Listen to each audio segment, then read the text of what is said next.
Syl and Phyllis Scorza on learning to live with a disability.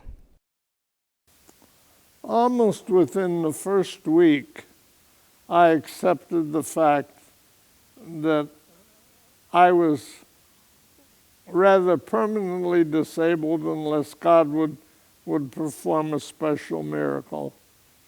And I would pray for it, but I really expected that I would be handicapped my whole life, and that's what the doctors were telling me. And so I adjusted to that and said, I will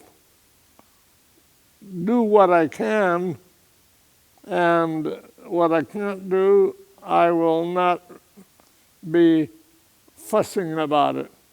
So my idea had been to go to seminary when I was injured in college, and eventually I got to seminary 6 years later. But, it was with a different goal in mind. I had the idea before of possibly becoming a teacher of Bible or biblical languages or something like that in college or high school or some place in life. But, my idea when I started was to duplicate what my father had done and be a pastor of a small church and serve as well as I could with the recognized weaknesses I had even before I was injured. So I think God gave me that ability to change and follow what He wanted me to do. And it took a while, and I had to show patience. And in the meantime, I was trying to serve as well as I could among the children of the neighborhood and things of that kind, teaching Bible classes in the backyard and little things like that. How has your disability impacted your marriage and family life? I had been hesitant about asking any young woman to marry me because of, first of all, the role that I could play as husband and father, but also because of the need that I had to have care. I knew I was dependent. I'd been dependent on my parents. I'd been dependent on my sister and her husband in seminary, and it seemed almost presumptive to say, marry me and join me in my ministry. But when we got together with Phyllis, she was eager to take on that responsibility, and she had had ideas before of serving in Japan as a missionary and other ways as being a teacher. But when she got to know me, she joined me in the idea that let's give an example of how somebody with a little help from a versatile, innovative, caring wife can do it. What has it been like to live in Orange City as a person with a disability? Orange City has been fairly welcoming to me. I have not felt hostility here, but I do occasionally cause people surprises because when I traveled from block to block, I often avoided the sidewalks, which had large bumpy cracks and things like that in them, and took to the road. And when a driver comes up and finds a wheelchair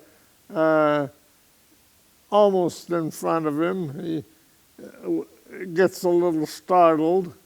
And yet they grew used to seeing me and knew I would not deliberately turn in front of them and make them be responsible for further injury to me. And we worked things out, and the people who saw me go by, their houses grew used to seeing me. I traveled back and forth to the college almost daily for many years, deliberately doing that for the exercise and for saying to people, I'm on my way to my work, and you shouldn't be surprised that you should see me go by. What was it like in the winter to deal with snow? Well, in the snow it was a little more difficult, and if it snowed before I left home, I generally went in the car.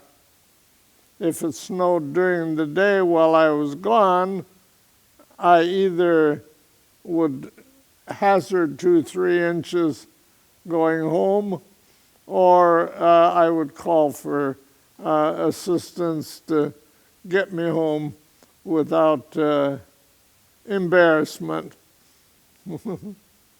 I was never responsive to what they told me at the University of Illinois when I was doing a graduate program there.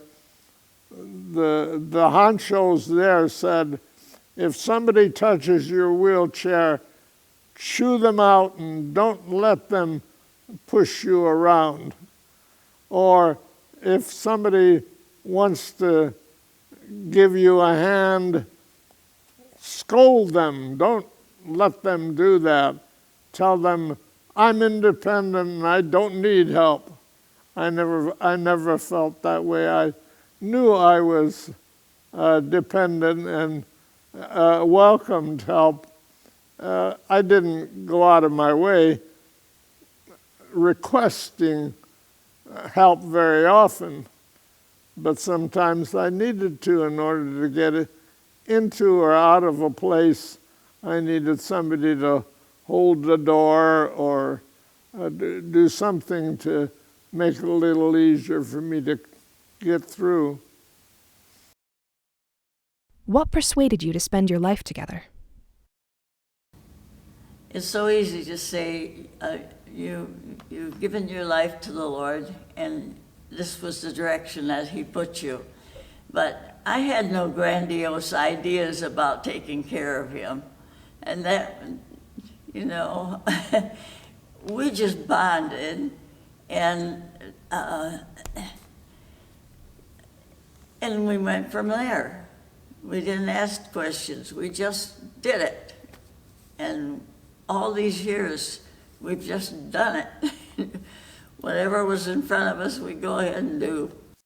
We talked about the difficulty of children, and right from the beginning I said, I'm willing to apply for adoption with the idea that the two of us work together in caring for the children, and that's the way that we did it when we got the 3 children by adoption from Bethany Christian Services.